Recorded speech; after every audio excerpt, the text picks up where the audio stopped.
Hello students, welcome to this channel. Today we are going to start our first chapter of physics of class 10, that is light, reflection and reflection. So without wasting any time, let's come to the first word, that is what is light. So I have written already here so that we could save our time, है ना. Video lengthy हो जाता है लिखने से और time भी waste होता है. So I am dictating it and whenever the explanation is needed I will explain. ठीक है. So what is light?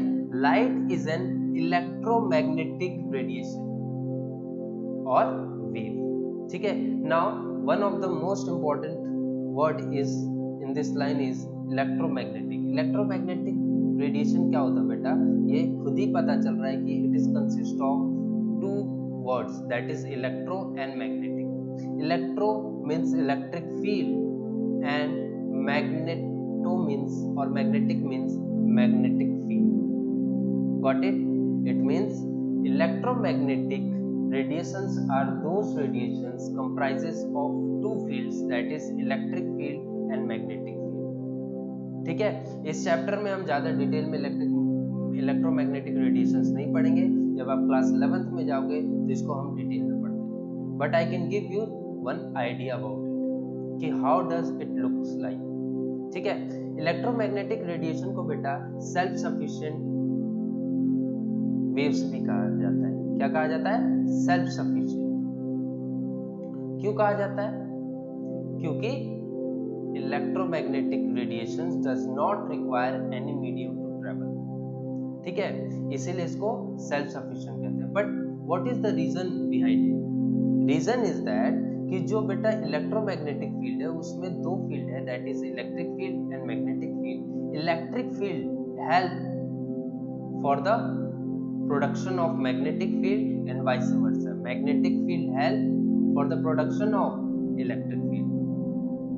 So let me give some brief idea about how does it look like. Now suppose there are axis, that is x axis, y axis and this is z axis. So electromagnetic waves consist of two waves.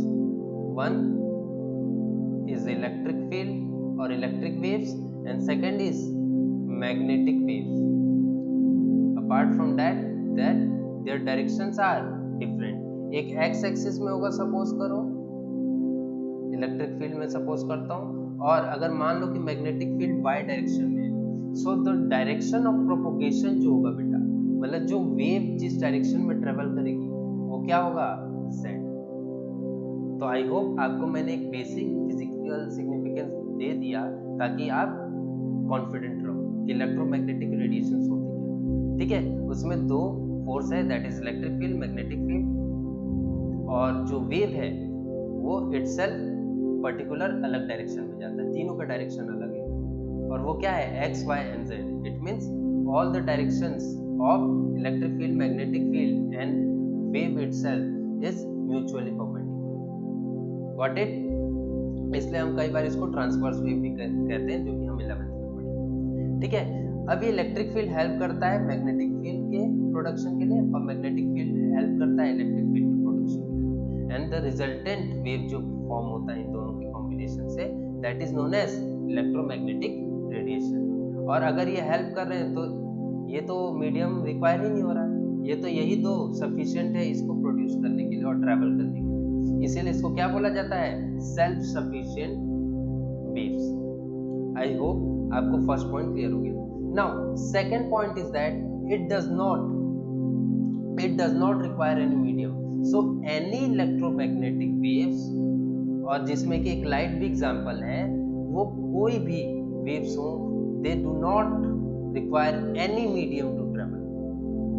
मैं पहले लिख दिया हूँ self sufficient. इसका मतलब light भी एक electromagnetic radiation है तो उसको भी मीडियम नहीं चाहिए ट्रेवल करने के लिए, एंड रीजन मैंने आपको दे दिया. ठीक है. Third point is that speed of light is constant. ठीक है. जो स्पीड होगा बेटा वो कांस्टेंट होगा लाइट का, और वो पर्टिकुलरली अगर मैं बात करूं तो कितना होता है? 3 × 10⁸ मीटर पर सेकेंड. तो please remember this value, it will helpful for your numerical part. ठीक है. And third, one of the most important property of light is white light consists of 7 colors. और वो कौन से कलर्स हैं आप बताइए? विबग्योर। आई होप आपने नाम सुना होगा, क्या? विबग्योर, जिसमें V stands for violet, I stands for indigo, B for blue, green, yellow, orange and red। ठीक है, इन 7 फंडामेंटल कलर्स को मिलाकर क्या बनता है? White light. और आपने पढ़ा होगा कि by the process of dispersion, जब भी हम व्हाइट लाइट को प्रिज्म से पास करते हैं तो by the bending of light it is splitted into 7 colours, और वो 7 कलर्स क्या होते हैं? विबग्योर। ठीक है, ठीक है। तो ये चैप्टर बेसिकली स्टार्ट होता है रिफ्लेक्शन से, बट आप कॉन्फिडेंट फील करो और कोई भी चीज मिस ना हो, इसलिए मैंने लाइट से स्टार्ट किया, और these are some useful and beneficial points for lights. ठीक है, सो आइए स्टार्ट करते हैं main topic, that is reflection. So बच्चों, व्हाट इज रिफ्लेक्शन? रिफ्लेक्शन क्या है? Reflection is bending back of light, bending back of light in same medium after getting incident on an opaque surface. Opaque surface क्या होता है? OPEC surface के हम are पार नहीं देख सकते। ठीक है, अगर वो ट्रांसपेरेंट सरफेस होता तो दो सरफेस जिसमें कि हम उसके थ्रू देख सके, मतलब उसके आर पार देख सके, उसको हम क्या बोलते हैं? Transparent surface. और ओपेक सरफेस जिसके आर पार हम ना देख पाए, जैसे कि पेज है ना, वॉल, वॉल के आर पार हम नहीं देख पाएंगे, so it is an opaque surface. Got it? तो किसी भी ओपेक सरफेस पे कोई लाइट इंसिडेंट होता है और वो बेंड बैक हो जाए सेम मीडियम में, तो उसी प्रोसेस को क्या कहते हैं? रिफ्लेक्शन। क्या कहते हैं बेटा? रिफ्लेक्शन। और ये आपको बोर्ड एग्जाम में पूछा भी जाता है। ठीक है, तो यहां पर आइए समझते हैं। Suppose this is an incident ray, और है भी क्योंकि ये फॉल हो रहा है किस पे? सरफेस पे। This is an surface. ठीक है, तो इंसिडेंट रे, तो I am writing here incident ray. Okay, now this रे इज गेटिंग रिफ्लेक्टेड, सो यहां पर मैं क्या बोल दूं इसको? Reflected ray. Okay, and one more ray is there which is known as normal ray। Normal नाम से ही पता चल गया होगा बेटा, ये परपेंडिकुलर होगा किसके? सरफेस के। This is perpendicular to the surface. Normal ray is an imaginary ray, ये एक्चुअल में होता नहीं है, इसको हम जस्ट इमेजिन करते हैं so that we could measure the angle between incident ray and normal ray, and angle of incidence and angle of reflection. ठीक है, इसलिए हमें यहाँ पर एक रेफरेंस पॉइंट लेते हैं जो कि परपेंडिकुलर होता है किसके? सरफेस के। ठीक है, now let's come to the important laws of reflection, and first point is angle of incidence is equal to angle of reflection. यानी कोई भी इंसिडेंट रे जब रिफ्लेक्ट बैक होती है, okay, one more point is that this is medium 1, this is medium 1, and suppose this is, इसके जो पार है medium 2 है, इसका मतलब वो मीडियम 1 से ही आया था और मीडियम 1 में ही चला गया है, इसलिए यहाँ पर बोला गया bending back of light in the same medium. अब पॉइंट समझ में आया? उसी को रिफ्लेक्शन कहेंगे। अगर वो डिफरेंट मीडियम में चल जाए तो that will be known as refraction, जो कि हम आगे पढ़ेंगे, बट अभी हम रिफ्लेक्शन पढ़ रहे। लॉज क्या था? Angle of incident is equals to angle of reflection. ठीक है, हमेशा होगा ये जो प्रॉपर्टी है बेटा, ये जो लॉ है वो हमेशा होगा। And what is angle of incidence? The angle formed by incident ray with normal. क्या? वो एंगल जो कि इंसिडेंट रे नॉर्मल के साथ बनाता है, that angle is known as angle of incident ray. And angle of reflection is the angle form by reflected ray with normal ray. तो उसको, उस एंगल को क्या बोलते हैं? Angle of reflection. तो जो एंगल ऑफ इंसिडेंस होगा वो हमेशा इक्वल होगा किसके बेटा? एंगल ऑफ रिफ्लेक्शन के।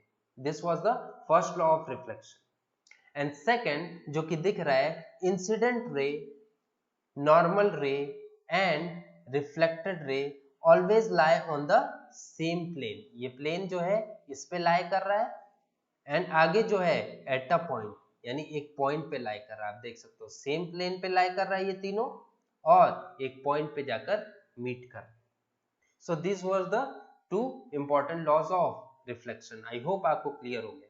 ठीक है, now let's come to the next topic, that is types of mirror and their image property. तो आज जो है, आज हम एक टाइप मिरर का पढ़ेंगे और then we will move further in next lecture. ठीक है, तो आइए हम देखते हैं how many types of mirror are there.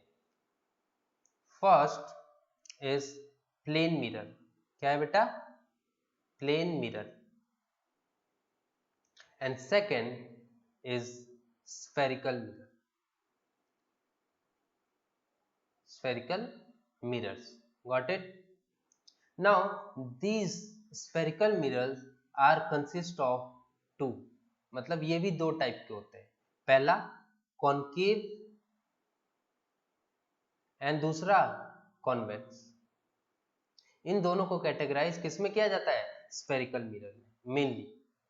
ठीक है, बट इस स्पेशल टाइप के मिरर्स को हम नेक्स्ट लेक्चर में डील करेंगे। आज हम प्लेन मिरर को देखेंगे। ठीक है, तो प्लेन मिरर बेटा क्या होता है? प्लेन मिरर जैसे कि हम जो अपने घरों में यूज करते हैं। ठीक है, प्लेन मिरर को हम कहाँ यूज करते हैं? अपने घरों में, राइट? किस तरीके से दिखता है?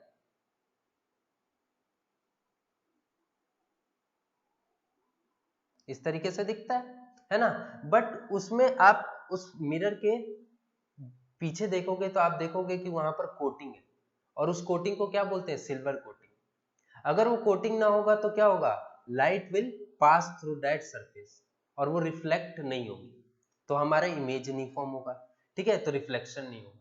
सो प्लेन मिरर में जो बैक साइड में कोटिंग होता है दैट इज सिल्वर कोटिंग, और वो हेल्पफुल होता है किसके लिए? Process of reflection. ठीक है, सेकेंड उसको हम शो कैसे करते हैं बेटा? तो उसको हम शो करते हैं लाइक दिस, कि दिस इज पॉलिश्ड। क्या है? This mirror is polished from behind. ठीक है, और ये कौन सा मिरर है? Plane mirror. Got it? ठीक है, now let's come to the image properties of this plane mirror. ठीक है, और ये तो हम बाद में डील करने वाले हैं, तो इसको मैं नेक्स्ट लेक्चर में डील करूंगा, बट अभी हम मेनली प्लेन मिरर को डील करते हैं। तो बेटा फर्स्ट प्रॉपर्टी क्या है? आप एनालाइज कीजिए। फर्स्ट प्रॉपर्टी इज दैट कि the image, the object height, the object height जो होता है वो इक्वल होता है किसके? Height of image. किसके होता है? Height of image. तो पहला प्रॉपर्टी क्या है? I am writing here, height of image formed by plane mirror is equals to height of object। आप ऊपर क्या लिख दोगे? Properties of image form by plane mirror. Topic क्या है? Properties of image form by plane mirror. तो पहला property क्या है? Height of image is equals to height of object. ठीक है, जितनी हाइट इमेज की होगी उतनी हाइट ऑब्जेक्ट की होगी। सेकेंड, द डिस्टेंस, बेटा जो डिस्टेंस होगा ऑब्जेक्ट का, the distance between the plane mirror and what? Object will always be equal to the distance between the image and the plane mirror. ठीक है, तो सेकेंड पॉइंट क्या होता है? डिस्टेंस ऑफ ऑब्जेक्ट कहां से? फ्रॉम प्लेन मिरर, पीएम लिख दे रहा हूं, is equals to distance of image, second property, from क्या, प्लेन मिरर। Got it. ये सेकंड प्रॉपर्टी था कि जो d है वो सेम रहेगा, जो डिस्टेंस है बेटा वो सेम रहने वाला है। And third important property is image is virtual. ठीक है, वर्चुअल मतलब क्या होता है, virtual means pseudo, pseudo means false, pseudo image और फॉल्स इमेज। ठीक है, मतलब वो इमेज को हम स्क्रीन पे ऑब्टेन नहीं कर पाएंगे। And the reason is that जो हमने डिस्टेंस देखा है बेटा वो क्या है, वो हमने इमेजिन किया है कि वो जो रेज है वो इधर फॉर्म होगी, बट रियल में एक्चुअली वो फॉर्म नहीं हो रही है। क्यों? क्योंकि लाइट तो रिफ्लेक्ट बैक हो जाए। ठीक है, सो ये जो कंडीशन है वो इमेजिनरी है, इसीलिए हम इसको कभी भी स्क्रीन पे ऑब्टेन नहीं कर पाते। दैट्स वाई जो इमेज होता है वो क्या है, वर्चुअल। वर्चुअल मतलब सिर्फ दिखने के लिए, एजम्पशन पे है, रियल में वो एग्जिस्ट नहीं करता।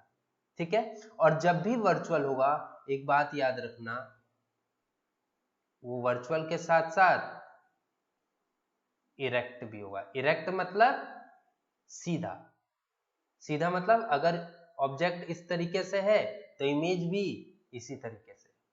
Got it. ऑब्जेक्ट कैसा है, अगर सपोज करो इस तरीके से है तो इमेज ऐसा नहीं हो जाएगा, दिस इज रॉन्ग। कैसा रहेगा, जैसा है ऐसा ही रहेगा। So this is the meaning of erect. ठीक है, और वर्चुअल क्योंकि वो स्यूडो है, वो रियल में इमेज फॉर्म नहीं करता, उसको हम एजम्पशन बेसिस पे ये मानते हैं कि इमेज वहां फॉर्म हुआ है। ठीक है, और इसीलिए उसको क्या कहा गया है, virtual. So these were the important properties of image formed by the plane mirror. Now let's see the next topic, that is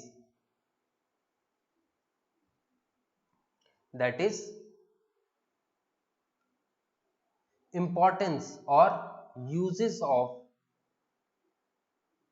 last topic for today's lecture, uses of plane mirror। ठीक है, जो कि बहुत easy है, बता सकते हैं आप लोग। प्लेन मिरर्स कहाँ कहाँ यूज होते हैं, यूज्ड इन वेयर, ऑटोमोबाइल्स में यूज होते हैं। ठीक है, बसेस में आप देख रहे होंगे, कार्स में देख रहे होंगे, है ना, जो सामने दिखता है, जो बड़ा डैशबोर्ड के सामने है होता है, that is a plane mirror. ठीक है, सेकंड जो बच्चों कहाँ यूज होगा, आपने टॉर्च लाइट्स देखे होंगे, कहाँ, टॉर्च लाइट्स में भी कौन से मिरर यूज होते हैं, प्लेन मिरर। ठीक है, थर्ड पेरिस्कोप बनाने में यूज होता है, पेरिस्कोप, है ना, और कलाइडोस्कोप। ठीक है, कलाइडोस्कोप बनाने में, अब ये क्या होते हैं, ये कुछ नहीं होता बेटा, इसमें दो मिरर्स होते हैं, सेम उस तरीके से इंक्लाइन किया जाता है, प्लेन मिरर उस तरीके से इंक्लाइन किया जाता है सो दैट आपको सिमेट्रिसिटी, एक ही ऑब्जेक्ट का मैक्सिमम इमेज दिख सके विथ सिमेट्रिसिटी।